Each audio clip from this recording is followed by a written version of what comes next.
Welcome to a brand new episode of Seize the Moment podcast, and we're welcoming back an amazing guest. We have Tom Morris. He's one of the most active writers and speakers of our day. After an undergraduate degree at UNC Chapel Hill and a PhD in 2 departments at Yale University, followed by 15 years as a professor at the University of Notre Dame, Tom launched out into a new adventure as a public philosopher. He's the author of over 30 books, including True Success, If Aristotle Ran General Motors, The Art of Achievement, Philosophy for Dummies, If Harry Potter Ran General Electric, The Stoic Art of Living, The Oasis Within, and Plato's Lemonade Stand. You could visit him at any time at www.tomvmorris.com, where you can discover more resources for your personal quest to understand the world and make it a little better. And his newest book, out now, is called The Everyday Patriot, How to Be a Great American Now. Welcome back, Tom. It's good to be with you guys. Always fun to see you two guys saving the world with every podcast. I love that. Too, man. All right. So to begin with the passage from Tom's latest book, Tom wrote, "In ancient times, Alexander the Great had to start somewhere. When he was quite young, I suspect that to the casual glance, he may have been just Alexander the Average, but he became great, or at least quite accomplished. Though what he learned, how he grew, and what he chose through what he learned, how he grew, and what he chose to do. Sure, he had help. Aristotle taught him well. Of course, we wouldn't all be world conquerors. We can't be all world conquerors. But however modest we think our own beginnings have been, we can make a difference for our nation and our world by doing the right little things right where we are. That's the way it's been for all the greatest Americans of the past. They started out basically like you and I. They learned from those who had gone before them, and at some point they decided as individuals to take the action and make a difference, even if in apparently small ways. But as their examples show, when you do the little things well, you sometimes end up with big results. And the biggest results always arise from a cumulative impact, each of us doing what we can with what we have where we are." Love that, man. So Tom, can you tell us about the book, obviously, and then can we talk about how, essentially most of us focus on the bigger picture without thinking about some of the little things that we do, and how that ties into what it actually means to be a patriot? Oh yeah, you guys, it's such a revolutionary project for me because I've never been a social political philosopher. That's not been my area of expertise. And I just had a Zoom earlier today where I was talking to a really prominent psychologist, and I said, in the area of public philosophy, there are 2 kinds of philosophers. There's the ones who talk about the big stuff, capitalism and socialism and democracy and world trends, economics since Adam Smith. And then there are guys like me who talk about the little things. What are the virtues? What is practical wisdom in an individual's life, or for any group of people who want to, in Aristotle's words, live well together? So I've always thought of myself as dealing with the little things, not the big things.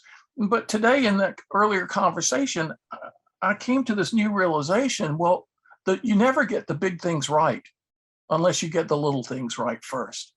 And so this book, it all started in 2001. You remember after 9/11, there was a big discussion about patriotism that went on for months, where people were saying, we need to be more patriotic, rally behind the flag. And the other half of the people were saying, no, that's the kind of nationalism, jingoism, adversarialism that the jihadists were exemplifying. That's the last thing we need in a connected world. Let's get rid of patriotism, So there's this big debate going on. I was kind of paying attention from the sidelines, because you read the papers. But then I got a phone call one day, and it was an old friend, a famous TV producer, Norman Lear, All in the Family, Sanford and Sons, Wow. Jefferson, all those shows. He said, "Hey, Tom, I'm calling you because I just bought a copy of the Declaration of Independence. Cost me $8 million. And I said, "Norman, I got one at Barnes & Noble for $4.95. You're overpaid." And he said, "You're a funny guy." He said, "Listen, speaking of $4, there's a guy who went to a yard sale in, I think it was Philadelphia, and bought a painting, a frame for $4, and didn't like the picture, wanted the frame, got it home, started taking it apart to put his own picture in it, and there was a copy of the Declaration of Independence hidden in the frame, or an original copy, a Dunlap broadside, it's called, printed on July 4th, 1776, to be sent around the colonies and read in public places so people could know what was going on." And he said, "I'm going to send it on a road trip, so everybody in America can see the nation's birth certificate." And He said, I was wondering if you could write a speech, a real stem winder, that you could go with the Declaration. You could go all over the country, and everywhere it stops, you'll give this rousing speech, a call to people to embody the values of the Declaration of Independence in their patriotism for the country.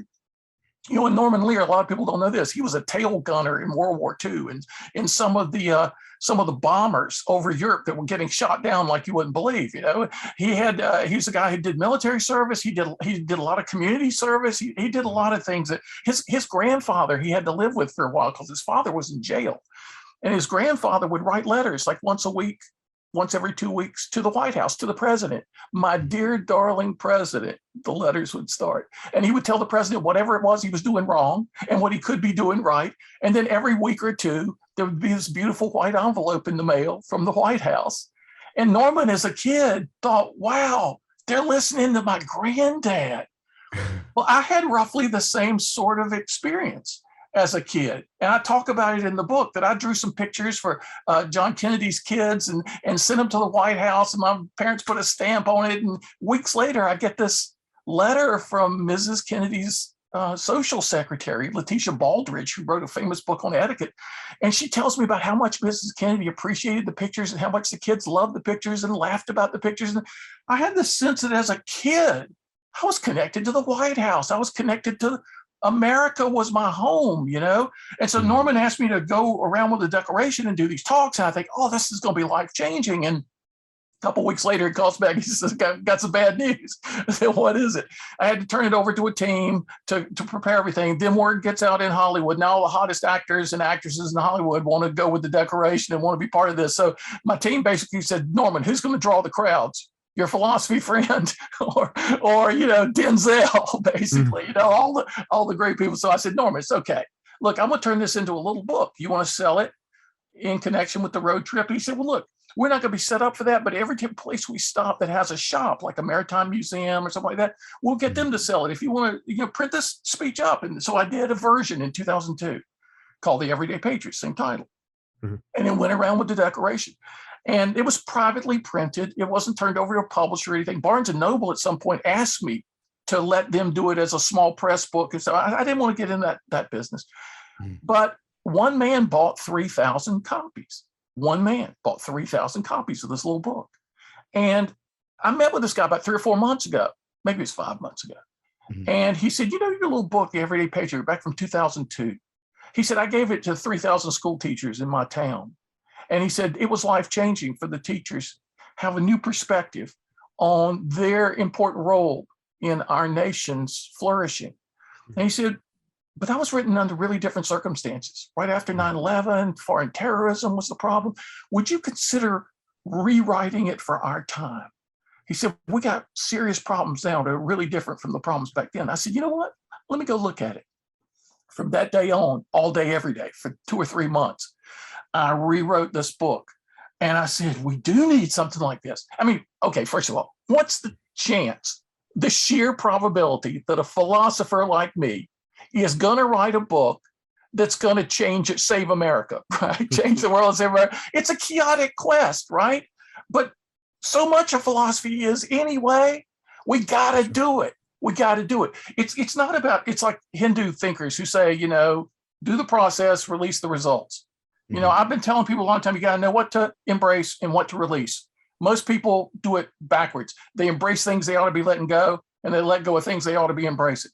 Right? As a philosopher, I'm going to embrace the process. I'm going to try to do the best little book I can, rousing people to a new hope. Because you wouldn't believe, in the course of explaining to a few friends I was doing this book, you wouldn't believe how many people said to me, yeah, I've given up hope on America.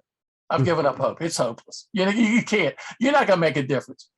You know what I said? I have to try. I'm gonna go down fighting. And I think any philosopher worth his or her salt would do the same thing. We're not going to shut up just because it looks improbable that we can have the results we'd love to see. We're going to work hard at it. And so that was my last 2 or 3 months in a nutshell. A project I never thought I would do originally. I never thought I would redo. Entering into an arena I thought I would never play in. But just in this, it's almost like our current problems, from the biggest environmental issues to the smallest divided families who can't even talk to each other over the dinner table now. We philosophers better step up and try to make the difference we're capable of making. We better, or else we're derelict in our duties, I think. So that's what I've been up to. That's my summer. No, that's incredibly important, right? A lot of people, when they think of being a patriot, they think of national, like you said earlier, nationalism, jingoism, adversarialism, right? Yeah. But that's not really what it's about, right? I mean, I was reading through the book, and I even found myself, I'm thinking about it. I'm thinking, yeah, I've had these feelings of thinking like, oh, like, is it okay to even be a patriot these days? What does that even look like? Sure, if you say go America, a lot of people associate you with a certain political, whether maybe you're on the right or something like that. If you say something like that, that's not really what it is. And I think it's important how, like, what is, according to you, what does it really mean to be a patriot? Is it really this idea of adversarialism, or is it something else? And is it something that is something a regular civilian can be a part of, and not just reserved for the great few, the Thomas Jeffersons, the Abraham Lincolns, the George Washingtons, Martin Luther King? And that's the thing, right? I mean, I went through the same kind of questioning about this, right? Is patriotism naive? Is it like national narcissism? Is it like, I even say this in the book, rooting for your high school team when they're already way ahead, against a weaker opponent? Well, there are all these kind of unseemly, images that kind of make you worry, So I do what I always do. I mean, as a philosopher, I would say my whole career as a public philosopher, at least, has been reclaiming concepts, like reclaim the concept of success for my book, True Success, reclaim the concept of happiness, reclaim the concept of virtue or of wisdom. It's like, over time, the culture drifts into misunderstanding of all these important things. I think patriotism is one of those things. And I have to sort of work hard to reclaim the concept. It comes from Latin and Greek roots that just mean fatherland, motherland, native country. And through time, you can see the concept develop over the centuries. So by the time you get to the Declaration of Independence, it's kind of understood as patriotism is an attitude, and it's a commitment to making things good, making things good where you live, where you are, trying to raise the level of your community, help that neighbor raise the barn, help that neighbor bring in the crop. That's what a patriot does. A patriot's not just, ensconced in his own little bubble, what's in it for me? What do I feel like doing today? The patriot is a person who understands, like any plant, like any flower, you can blossom only if you're in fertile soil, and the community is your fertile soil.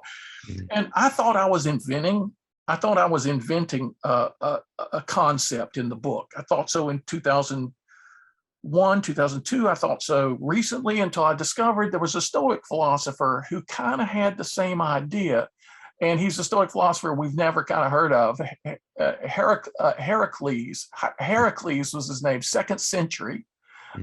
He's only fragments of his stuff. Right? And he said, he had this image of concentric circles, right? The first circle is your own heart and mind.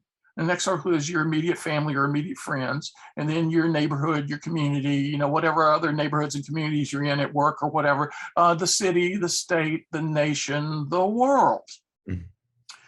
And so I'm inventing this idea of concentric circles, not even knowing this Roman guy was talking about circles, little circles and big circles. I did sort of come up with some stuff he didn't come up with on the circles, and that is that each circle, you should make yourself in your own heart and mind. The Greeks had some great stuff about oikonomia, or from which we get economics, but was household management. You got to manage the house of your own heart and mind first. And Plato says some stuff about this. Has Socrates say some stuff in the Republic. You got to manage your own heart and mind well. Then you can manage your household well. Then you can manage your friendships and your neighborhoods and your associations, and on and on and on. So every circle, from the innermost circle of your own heart and mind to the next most adjacent circle on out, you're growing and strengthening for the sake of contributing to the next circle out. And then it's the responsibility of the next circle out to then support the inner circles that are giving it strength. And so you can use this picture to come up with all kinds of stuff that's relative to public policy. So part of my own reclaiming of patriotism is to say, look, first of all, it's about growing your garden where you live, growing your garden well, producing a bounty in your own personal garden for the good of others as well as yourself. You guys do that with this podcast all the time. You're not only learning from your podcast guests, you're sending out this learning to broader circles, right? And then we love to come and watch. And so we come back and support and tell our friends about what, the next guest you're having or one we just saw recently. And so the outer circles are supporting the inner circle. This is the way patriotism is supposed to work. And so there's nothing in this picture at all that has anything to do with gardeners fighting each other, and in fact, let there be lots of gardens and let it create a beautiful landscape, a beautiful world. It ends up with one ancient Greek philosopher saying, I am a citizen of the world. So you understand, and too many ethicists have gotten it wrong. Everything's got to be universal in ethics. You can't treat your brother or sister or best friend differently from the way you would treat anybody else. It's almost like a Rawlsian veil of ignorance over everybody and everything all the time. Everything's got to be universal. Well, wait a minute. Human beings are not like that.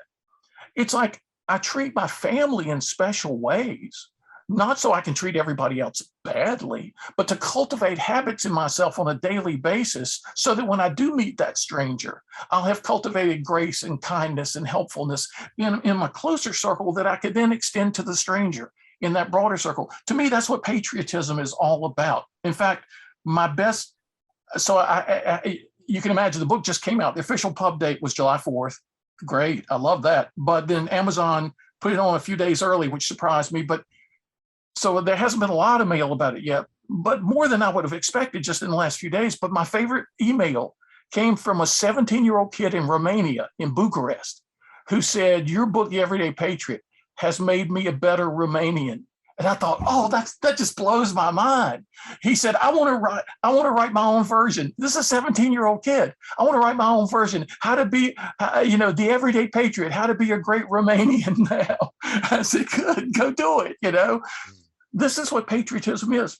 I wish there were more Russian patriots right now, stepping up and speaking out. But you know what? It's when crunch time comes, it's difficult to do unless you've been doing it all along.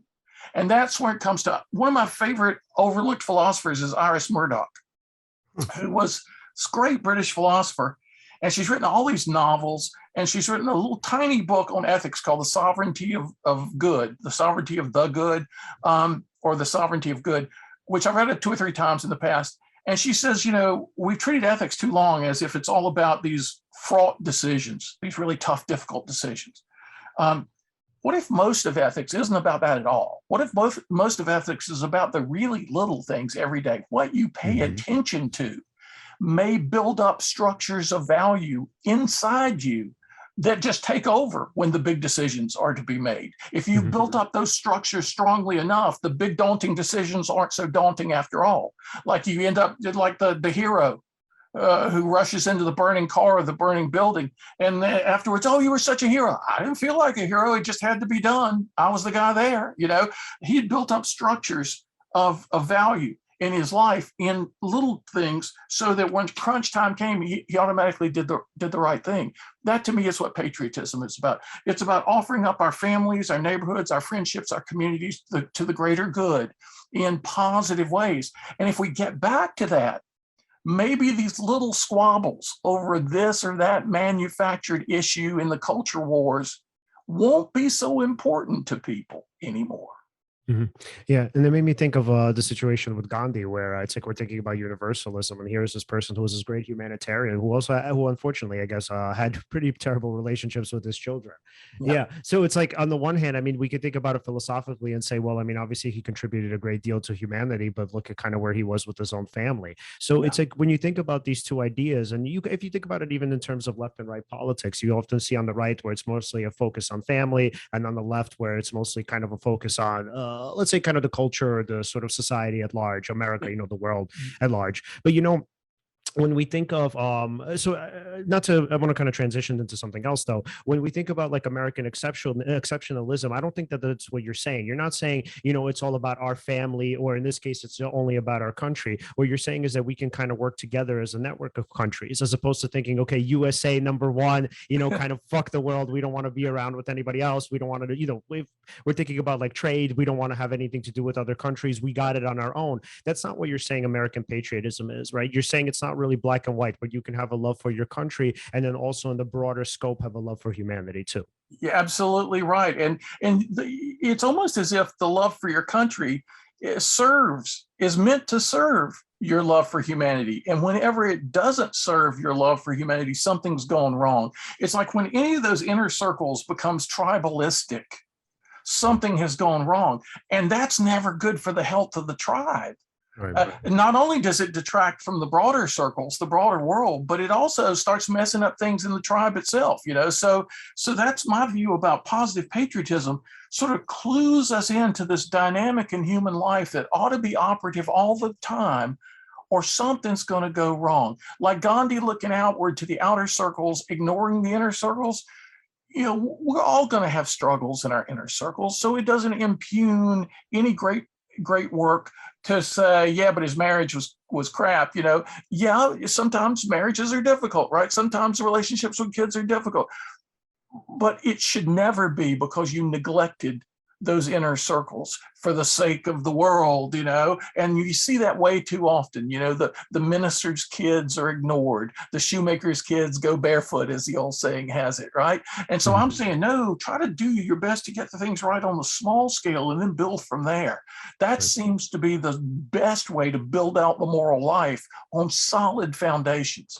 Right. And can we Sorry, and just speaking to Gandhi, right? I mean, we can't get to a good place by being apathetic, right? In our country, there are a lot of people like you described. I believe one of your friends earlier, who says, "All right, what's the point of doing it? We've kind of lost control with social media, with this or that, and it just feels like you can't do anything anymore. What does it mean to be patriotic?" But an important point that Gandhi said is to be the change you want to see. Absolutely. Right? Despite, yes, of course, Gandhi wasn't a perfect person for sure. But that, and I'm glad we don't wait for perfect people, right? Because so many of the philosophers I've learned so much from, I always find myself saying, man, I'm glad he wasn't my next door neighbor, but I love what he says about X, Y, Z, Mm-hmm. Yeah, and I think there's so much potential in the everyday actions that we take to either contribute to maybe our family, our community. If everybody did that, it could have cascading effects, right?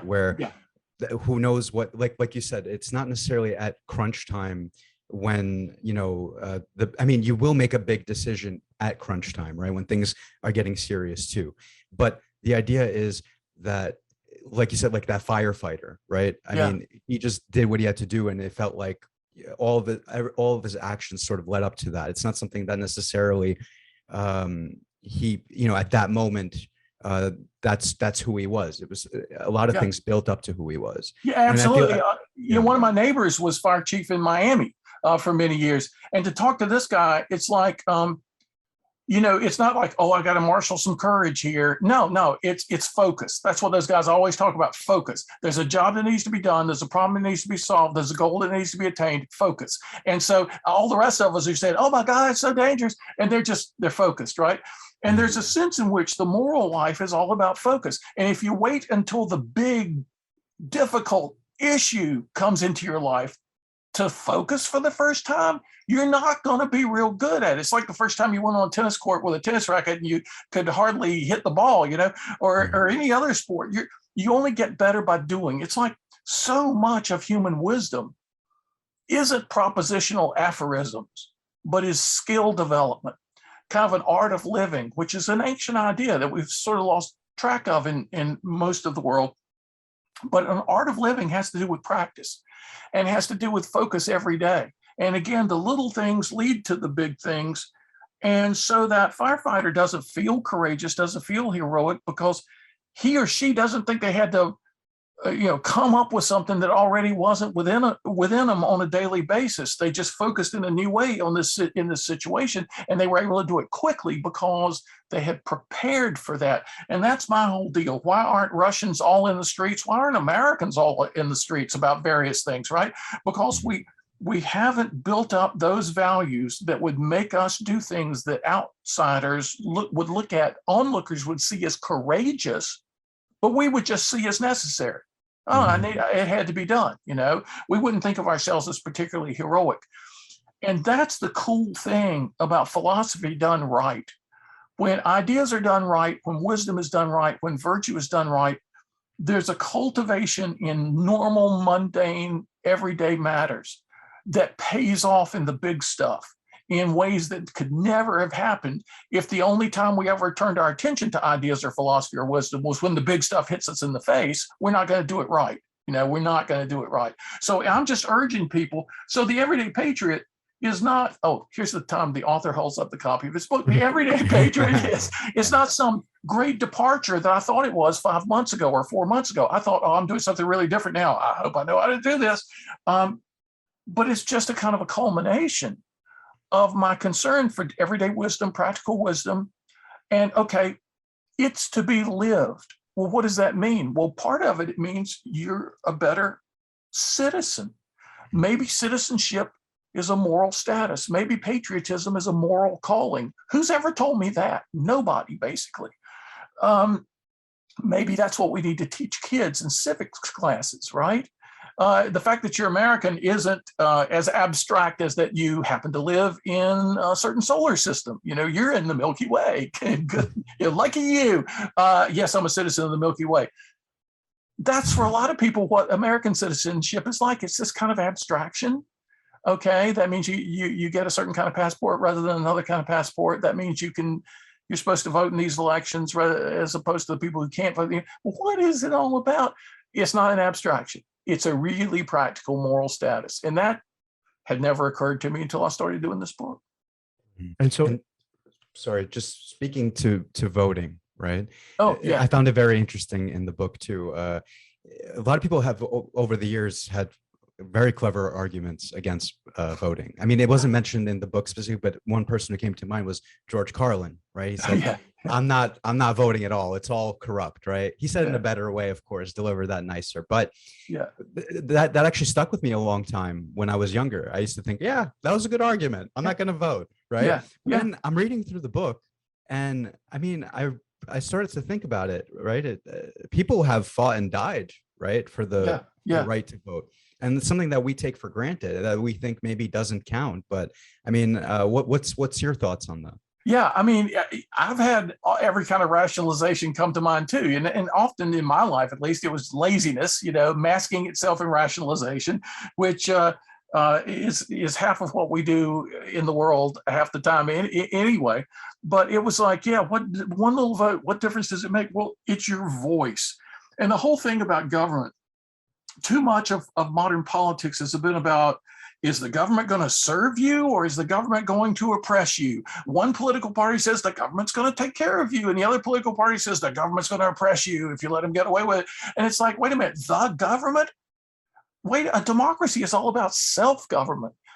Governments are us. It's like, if we do this right, this is us taking care of ourselves on a scale that otherwise can't be done. I mean, what if people, would we ever have come up with the interstate highway system where roads across state borders actually match up? Would we ever? I mean, there are these things that are just too big for Elon Musk to take care of by himself, right? I mean, and it's like, it's us doing it together. That's the way we got to think about our voting. Are we putting people in office who are the right people to represent us? And one of the early readers of the book posted on Amazon just the other day, and he's a guy who taught Jimmy Fallon how to use the web or something. I mean, he's this amazing guy. He was one of the first podcasters, I think. He was one of the first way back. He said, this book made me so feel, he gave it a 5-star review. He said, this book made me feel so guilty. I joined up to help a political campaign for the first time ever. And I thought, yes, that's exactly what I want to see people do. In fact, I've had 2 or 3 people use the same word. this book made me feel so guilty, because really we're all free riders. To such a great extent, which is like, okay, y'all take care of it. You take care of it. I even talk about this in the book, where healthcare is the business of doctors, and law is the business of lawyers, and politics is the business of politicians. No. We're coming to understand in all these other facets of life, healthcare is everybody's business, right? And so is self-governance. And it's like, how big a difference can I make by myself? Well, I do have one vote, same as Elon Musk or same as anybody else, but I can write this little book. And maybe through this little book, my friend, the Jimmy Fallon guy, maybe through his volunteering for a political campaign, maybe for a friend across town getting more involved in the Boys and Girls Club. It's like you start to then to leverage your energies in what military people call a force multiplier.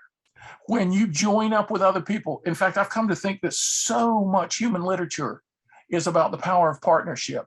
I realized for the first time 2 years ago, rereading the Iliad twice in the same year and the Odyssey 4 times in the same year, the Odyssey is about the power of purpose, and the Iliad is about the power of partnership, shown in two ways, where it deteriorates between Agamemnon, the leader of the Greeks, and Achilles, his chief warrior. Their partnership just breaks down because of selfishness.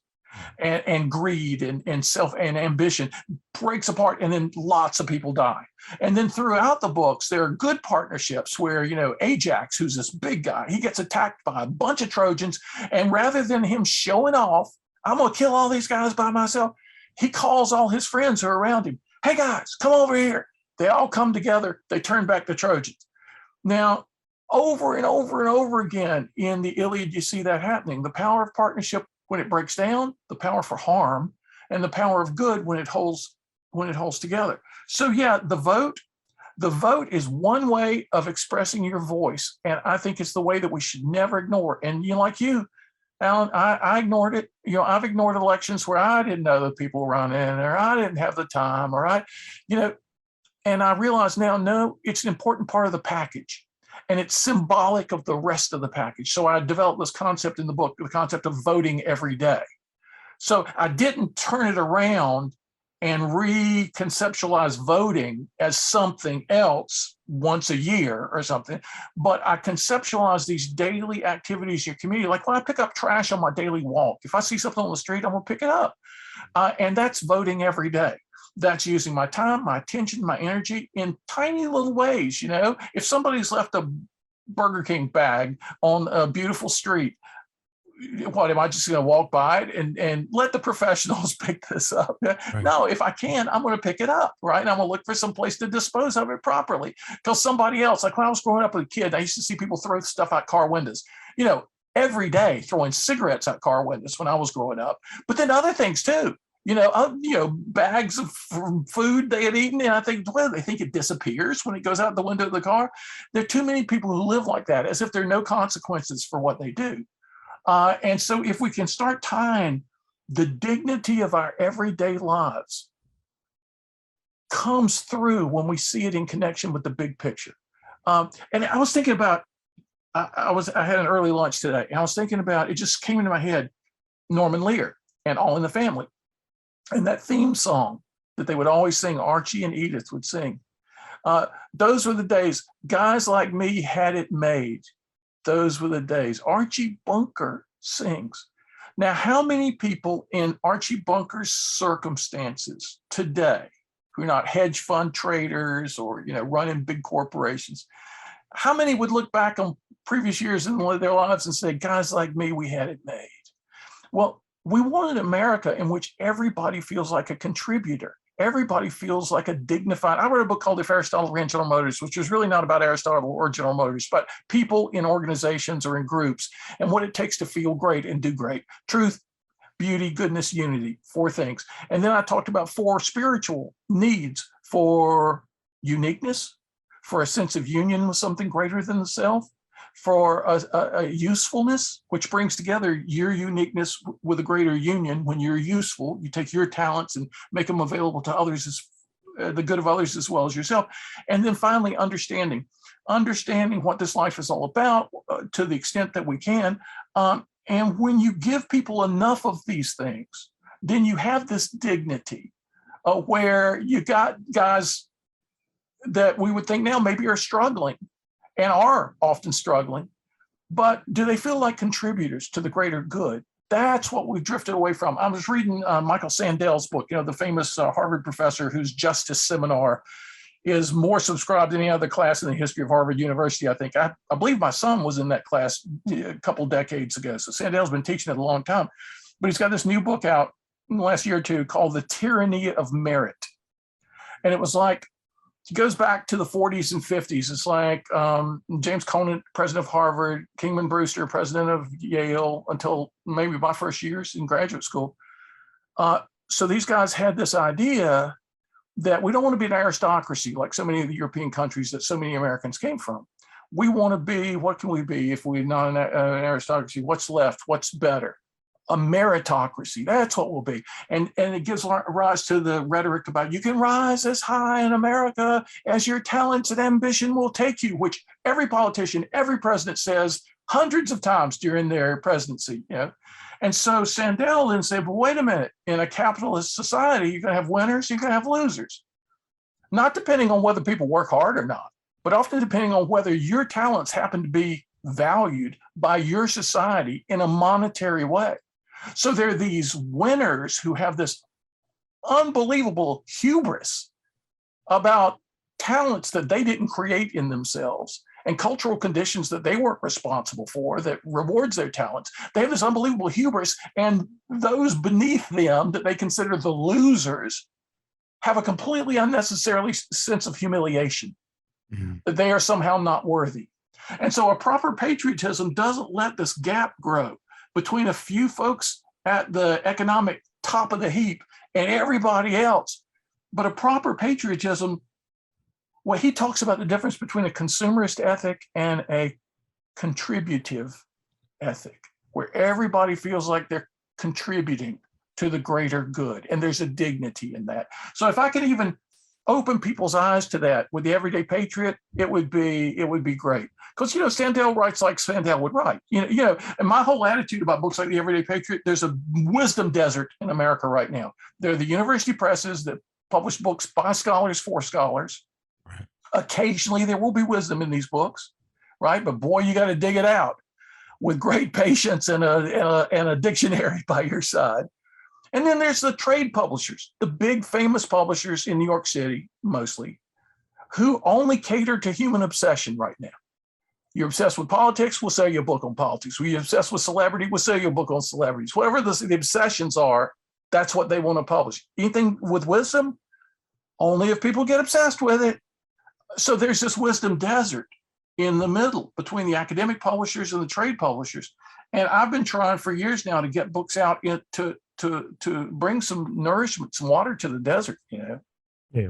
And then, so I want to ask you kind of a tough question going back to kind of voting and sort of what that actually means. So okay, if you think, come at me, let me think. Okay, right. I'm ready. So if you think about the past 8 years, right? I mean, kind of Democrats have been saying, well, there's not enough voting, people need to get out in the streets, obviously we need some collective action. All of that's been happening. But obviously, as you think about even just the past year with Roe v. Wade being overturned, nothing really done about, current gun laws. So it's like, how do you motivate people to kind of vote, right? When you're seeing that a lot of people have voted, right? We're talking about like record turnouts, especially with the Biden-Trump election. People have been voting, and yet still, I mean, nothing's really being done. And if anything, it seems like we're in a regression stage. So what would you say to that? Yeah, we're up to about 50% of the eligible voters voted, which is amazing for us, right? Because we're all free riders half the time. But let's get that other 50% turnout, and then things turn around real quick. Because the loud voices on the extremes, and it's hard for me to admit that there are two extremes because I see and hear the obnoxiousness of one extreme all the time. But yes, there are two extremes on the political spectrum, and they get so much attention precisely because they're anomalous. They don't represent what most people think. So if we can get most people to vote, we may not get everything we want, but we'll avoid everything we really, really don't want.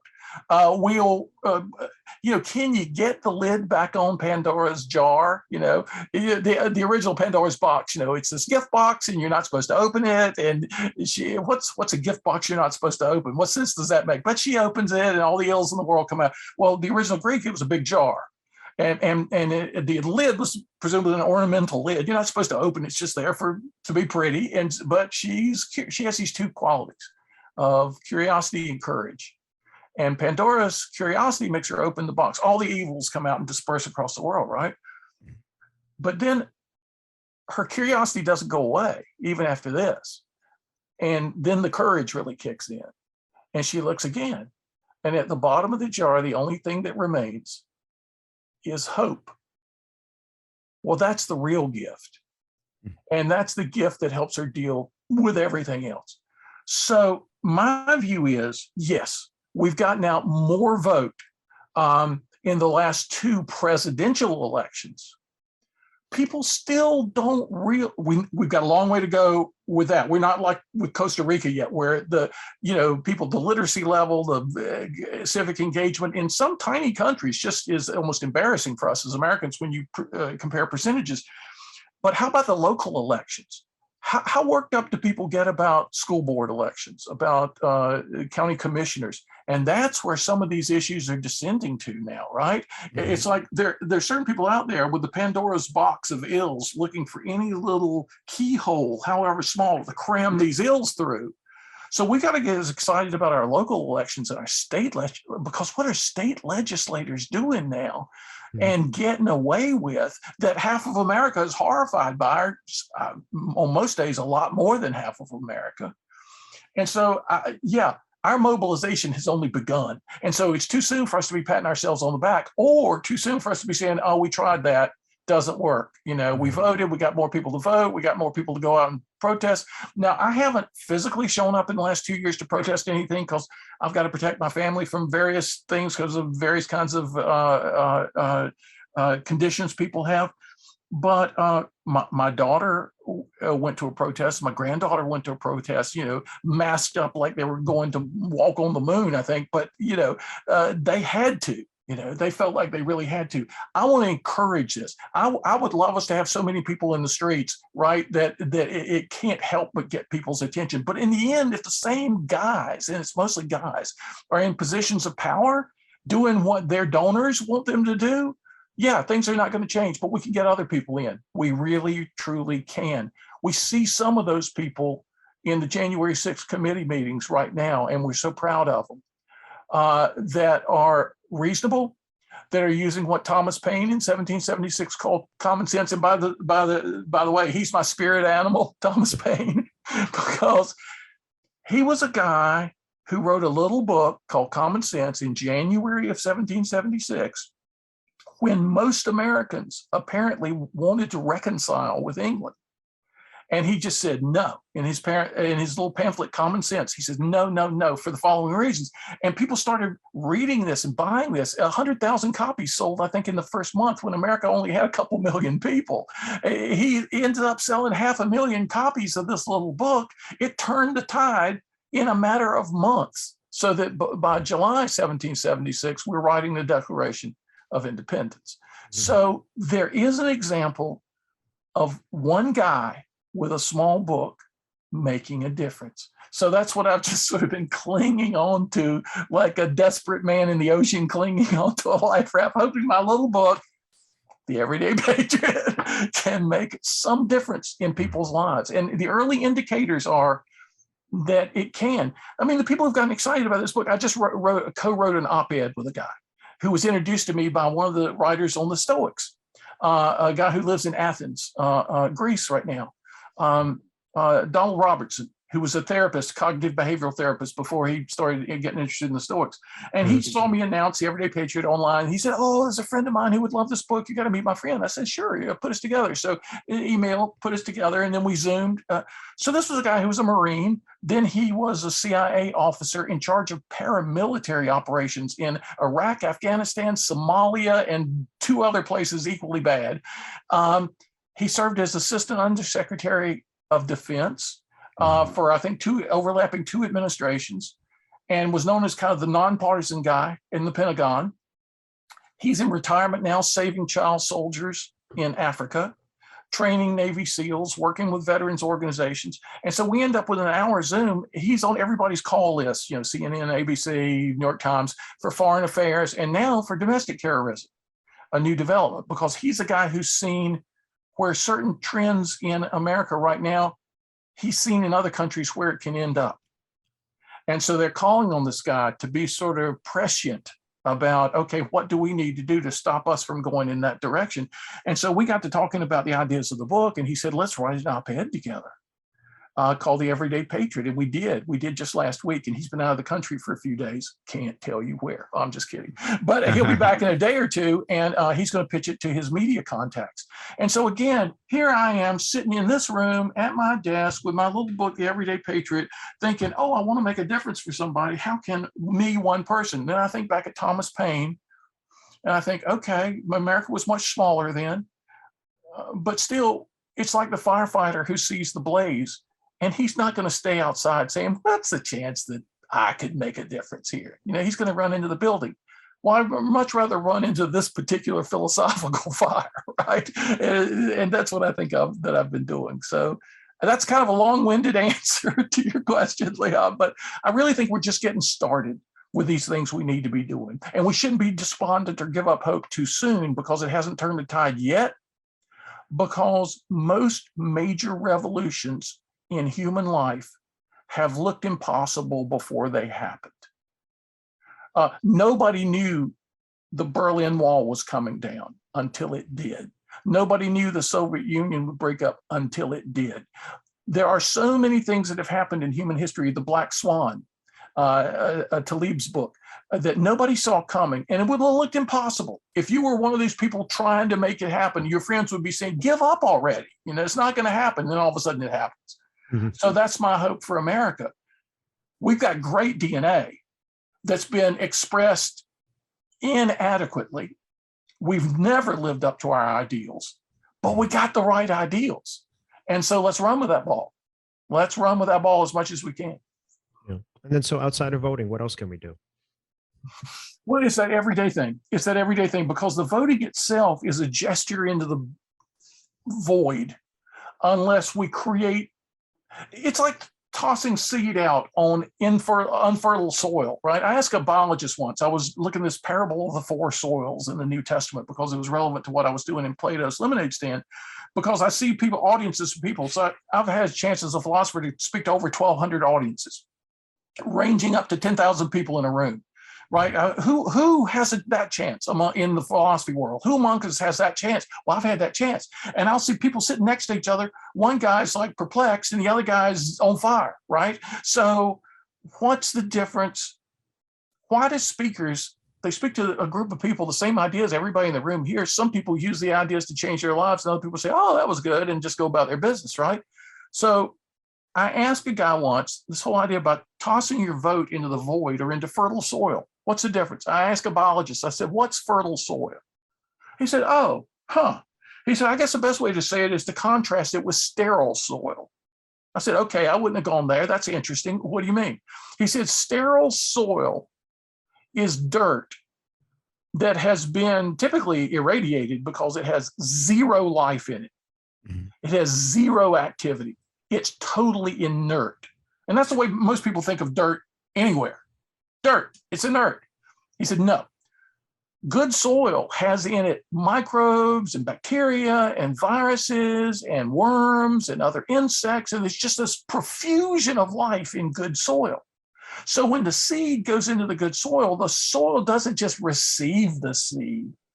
The soil partners up with the seed to make great things happen. Well, so voting in a void is like tossing a seed into sterile soil. But being an everyday patriot, voting every day with your time and attention, and with the Boys and Girls Club, with your neighbors, with helping a political campaign, with all this, and then voting on top of that, that's a chance of dropping the seed into fertile soil. So that's what I think about voting. It's this small part, important, but small, part of a much more comprehensive practice that we all need to be engaged in. And it's that practice that multiplies the force of your vote. That's the force multiplier. That's the Archimedean leverage. Because without it, all these arguments against voting, from George Carlin to your smart guy in the bar, all these arguments sound pretty good. You can tell me an important election that's ever been decided on one vote, right? I mean, I could tell you elections have been decided on 8 votes, right, or 12 votes, but I could have stayed home, and so you can always make that exception for yourself. And statisticians can run these things about what's the chance of your vote making a difference. And you say, oh yeah, well, I'm just going to stay home and prop up my feet and have the beer. But then when you understand voting in the bigger context, the force multiplier context, the leveraging context, then you say, this is an expression of my dignity as somebody concerned about self-governance, somebody concerned about a better world, somebody concerned about the fact that if we don't do this, we're just all going to cease to exist a lot sooner than was necessary because of environmental challenges and other things, right? We need a contributive nation that's not just about fighting other nations, but we need a nation that other nations can trust, that's not so fickle that with every election, all our promises will change, right? We'll renege on everything. No, we've got to build something solid. And I think we can do it. And I think we've moved in that direction in fits and starts all through our history. And I think we're on a downswing right now, but I've often compared it to the pendulum swing. And I've told people the worse things get, the more of an optimist I become. Why? Because people can tolerate almost intolerable things.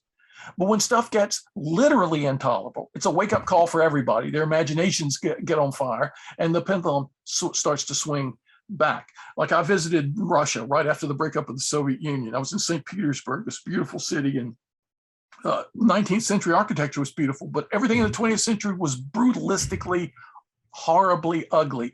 Weeds in every yard, 2 feet, 3 feet high, graffiti on everything.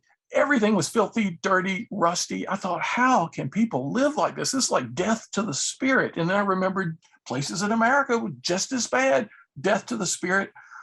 It's like all these things matter. And if we can become a great contributor to the international adventure, if we can become a great contributor to the earth as a nation, and I think people can get beyond their petty grievances if they find their dignity in something other. Well, it's like an LA gang leader was asked, why do people join gangs? I think it was the LA Times was doing a project. And he said, well, believe it or not, it's not for drugs, guns, money. It's for a need. It's because of a need to belong, a sense of belonging that guys don't have in any other facet of their lives. So they join gangs. We're seeing a lot of that in Proud Boys, Oath Keepers. We're seeing a lot of that in less organized sides of the political divide right now, where people don't have a sense of dignity and worth and belonging. And so they get involved in all kinds of terrible stuff, and sometimes just terrible rhetorically, sometimes terrible in more ways than that. Oppressive stuff, would-be autocratic stuff. And if we can give them another way to find dignity, not counterfeit dignity, but the real thing, as contributors toward this great American adventure and this great human adventure, maybe we can start to turn things around, but it's got to be done from the ground up. Yeah. So, I mean, obviously I appreciate so much of this optimism, but, well, not but. So we had a guest on, Avram Alpert, a couple of weeks ago. We were talking about his concept of what it means to live a good enough life. So we talked about the Meritocracy Trap. We talked about, I think his name is Daniel Markowitz. That was his kind of conception, his book, The Meritocracy Trap. So essentially the idea was that, in some way, if you want to kind of, let's say, combat aristocracy and you want to combat elitism, the idea is that meritocracy seemed like it was the way to go. But what's interesting, it's like, if you kind of think about it in terms of democracy, the republic, it also sort of makes you feel a bit hopeless, because when we create these concepts, again, democracy, meritocracy, I mean, there's really great intention behind them, obviously, because the idea is, it's like, we want to do what's best and the greatest good, right? Utilitarianism. We want to do what's best for the great majority, because obviously if we don't, there's going to be an elite sort of subsection of people that are going to obviously control everything. But even still, right, in some way, it seems like elitism co-opts these things, right? It co-opts the concept of republic and democracy. It co-opts the concept of meritocracy. So, I mean, I guess the question is, and I know this is going to be a difficult one to answer because I'm not sure anybody can, right? But how do we sort of prevent that from happening, right? How do we sort of keep, and I don't necessarily mean this literally, but I kind of do. How do we keep these concepts pure, where we do create something like a meritocracy, but again, it's not just ultimately benefiting the few and then used as a kind of justification for it? Right. Now, see, that's in a sense, that's the question of all questions politically, right? And so that's why it's so tough. And there's a sense in which my next book, it's called The Frankenstein Factor: Monster Success and Massive Failure, is about this. It's about the history of grandiose ego and grandiose ambition, and how it's played out in every culture. And the Greeks had this concept of hubris, that would be punished by the gods. In Asia, they have a concept of karma, where it's going to be punished by these karmic laws. We see this, my book, The Frankenstein Factor, is going to be about motives, means, and methods, the stuff that we hardly ever pay enough attention to, because the smartest people in the world, purporting to be engaged with the best ideals, like meritocracies, looks like a great ideal, can end up through their own motives, means, and methods unleashing a monster they can't control. And we see that metaphorically played out over and over and over again in the financial sector, in politics, in people's personal lives. So a certain level of know thyself, a certain level of self-knowledge, self-management is going to be important to this. But there's a funny thing, because every now and then I try to reread classics. C.S. Lewis said, if a book is not worth reading twice, it wasn't worth reading once. And so, like I mentioned, I did the Odyssey 4 times in 1 year, two or 3 years ago. I did the Iliad twice. I'm rereading the Republic. Mm-hmm. Plato's Republic is so full of amazingly wise stuff and amazingly crazy stuff side by side. Oh, you want a perfect society? Okay. The poets can't say what they want to say. The musicians can't even use certain rhythms in their songs because they aren't conducive to courage. And you can't have people married, and you can't have, when they have kids, they can't be allowed to raise the kids, for crying out loud. The kids have got to be raised without knowing who their parents are. It's like, are you my father? Are you my father? They've got to think everybody's their father, everybody's their mother, because then they'll treat everybody like, and you're saying, Socrates, you're coming up with all these impossible things. For the first time ever in this rereading of the Republic, I think Socrates is playing a joke on us. He's pulling our leg. He's having a laugh, as the Brits would say. He's almost saying, oh, you want a perfect society? Okay, do the following 7 impossible things, impossible, absurd things, then you'll have the perfect society. What's the purpose of that, Socrates? The purpose of that is showing us how you can't structure a society top down and have it work out. We got these ideals: capitalism, socialism, freedom, democracy. Okay, they can start the process, they can start the discussion, they can spark action, but we're supposed to be spelunkers. We're supposed to be, exploring that cave, right? We're supposed to not just be thinking top down. Theory in practice never works unless you have this adaptivity and flexibility. And that's what my book, Plato's Lemonade Stand, was all about. I mean, I'm talking about all these books as if I had any idea that I was kind of constructing this architectonic of philosophy and all these different books. I didn't, but now I see how they fit together.